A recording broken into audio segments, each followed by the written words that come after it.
அதிகாரம் 36. அப்பொழுது ஜனங்கள் யோசியாவின் குமாரனாகிய யோவாகாசை அழைத்து அவனை எருசலேமிலே அவன் தகப்பன் ஸ்தானத்திலே ராஜாவாக்கினார்கள். யோவாகாஸ் ராஜாவாகிறபோது 23 வயதாயிருந்து 3 மாதம் எருசலேமில் அரசாண்டான். அவன் எருசலேமில் அரசாளாதபடிக்கு எகிப்தின் ராஜா அவனை தள்ளிவிட்டு தேசத்தின் மேல் 100 தாலந்து வெள்ளியும் 1 தாலந்து பொன்னுமான தண்டத்தை சுமத்தி அவனுடைய அண்ணனாகிய எலியாக்கீமை யூதாவின் மேலும் எருசலேமின் மேலும் ராஜாவாக்கி அவன் பேரை யோயாக்கீம் என்று மாற்றினான். அவன் தம்பியாகிய யோவாகாசை எகிப்தின் ராஜாவாகிய நேகோ எகிப்திற்கு கொண்டு போனான். யோயாக்கீம் ராஜாவாகிறபோது 25 வயதாயிருந்து 11 வருஷம் எருசலேமில் அரசாண்டு தன் தேவனாகிய கர்த்தருடைய பார்வைக்கு பொல்லாப்பானதைச் செய்தான். அவனுக்கு விரோதமாக பாபிலோன் ராஜாவாகிய நேபுகாத் நேச்சார் வந்து அவனை பாபிலோனுக்கு கொண்டு போக 2 வெண்கலச் சங்கிலியால் அவனை கட்டினான். கர்த்தருடைய ஆலயத்தின் பணிமுட்டுகளிலும் சிலவற்றை நேபுகாத் நேச்சார் பாபிலோனுக்கு கொண்டு போய் அவைகளை பாபிலோனிலுள்ள தன்னுடைய கோவிலிலே வைத்தான். யோயாக்கீமுடைய மற்ற வர்த்தமானங்களும் அவன் செய்ததும் அவனிடத்திலே கண்டுபிடிக்கப்பட்டதுமான அவனுடைய அருவருப்புகளும் இஸ்ரவேல் யூதா ராஜாக்களின் புஸ்தகத்தில் எழுதியிருக்கிறது. அவன் ஸ்தானத்தில் அவன் குமாரனாகிய யோயாக்கீன் ராஜாவானான். யோயாக்கீன் ராஜாவாகிறபோது 8 வயதாயிருந்து 3 மாதமும் 10 நாளும் எருசலேமில் அரசாண்டு கர்த்தரின் பார்வைக்கு பொல்லாப்பானதைச் செய்தான். மறு வருஷத்தின் ஆரம்பத்திலே நேபுகாத் நேச்சார் என்னும் ராஜா அவனையும் கர்த்தருடைய ஆலயத்தின் திவ்யமான பணிமுட்டுகளையும் பாபிலோனுக்கு கொண்டு வர பண்ணி அவன் சிறிய தகப்பனாகிய சிதேக்கியாவை யூதாவின் மேலும் எருசலேமின் மேலும் ராஜாவாக்கினான். சிதேக்கியா ராஜாவாகிறபோது 21 வயதாயிருந்து 11 வருஷம் எருசலேமில் அரசாண்டு தன் தேவனாகிய கர்த்தரின் பார்வைக்கு பொல்லாப்பானதைச் செய்தான். அவன் கர்த்தருடைய வாக்கை உரைத்த எரேமியா என்கிற தீர்க்கதரிசிக்கு முன்பாக தன்னை தாழ்த்தவில்லை.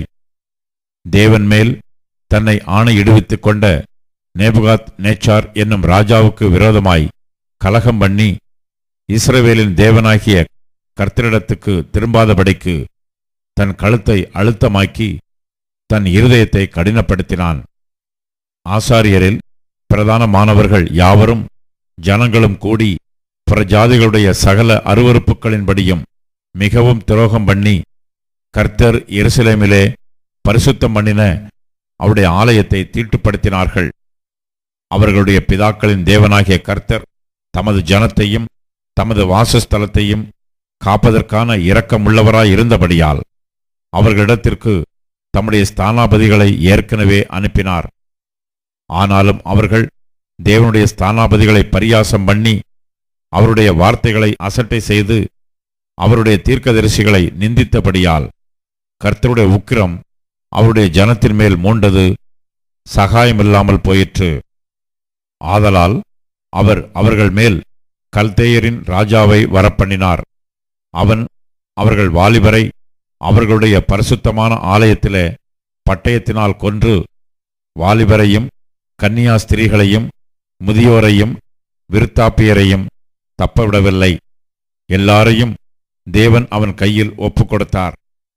அவன் தேவனுடைய ஆலயத்தின் பெரிதும் சிறிதுமான பணிமுட்டுகள் அனைத்தையும் கர்த்தருடைய ஆலயத்தின் பொக்கிஷங்களும் ராஜாவுக்கும் அவன் பிரபுக்களுக்கும் இருந்த பொக்கிஷங்களுமாகிய அனைத்தையும் பாபிலோனுக்கு கொண்டு போனான்.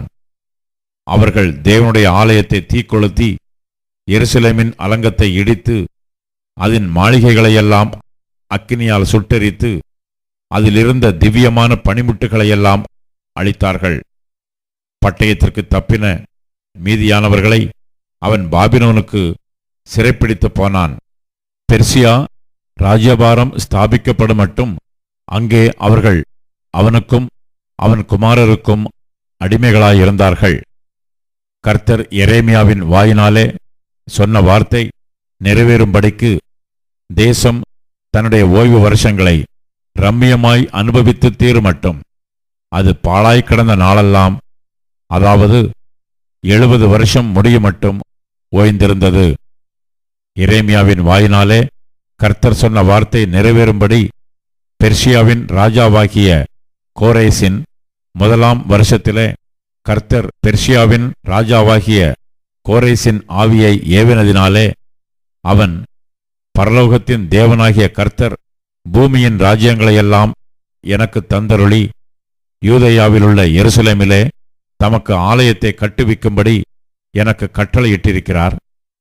அவருடைய ஜனங்கள் எல்லாரிலும் எவன் உங்களுக்குள் இருக்கிறானோ அவன் போகட்டும், அவனுடைய தேவனாகிய கர்த்தர் அவனோடு இருப்பாராக என்று பெர்சியாவின் ராஜாவாகிய கோரேஸ் அறிவிக்கிறார் என்று தன் ராஜ்யம் எங்கும் எழுதி அனுப்பி விளம்பரம் பண்ணினான்.